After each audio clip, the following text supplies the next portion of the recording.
Kişilər də bəzi dinlərəndə bəziləri, mən evə hər şeyi almışam, paltarını almışam, həm soyuducunu doldurmuşam. Ailə o deyil ki, yəni yemək evində də yeyirdi də bu. Evdə problem oldu. Bütün aləm bildi, maşallah. Qonum da bildi, qonşu da bildi, rəfiqə də bildi.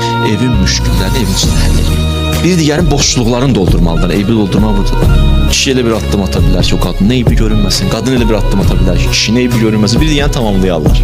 Kişi qadını gözəlləşdirməli, qadın kişini gözəlləşdirməli. Nə mənada? Çünki kişidə bir potensiallar var. Ailə quranda potensiallar neyinir? Üzə çıxacaq, daha gözəlləşdirir. Fədakarlıq bir potensialdır. Ailə quran kimi çıxdı üzə. Bir rəfiqə ilə danışır, neyinin bundan bir düzəlsin? Xanım deyir, mən evdə yoxlamışam, küs bundan geçsin. Səndə elədir, bunda belə deyil. Sən yoldaşın küsəndə yaxşı olur. Bu amma bu küsəndə lap pis olacaq, aləm deyəcək bir-birinə. Tanımırsan bunu həyat yoldaşınsan. Nə məsləhət verirsə, birisi adam tanıyar məsləhət verərdən. Adam var xüsusiyyəti budur ki, dilxor gəldi və biraz ondan güldün, danışdın, rahatlaşır. Adam var dilxor olanı istəmir heç kəs yaxınlaşsın ona.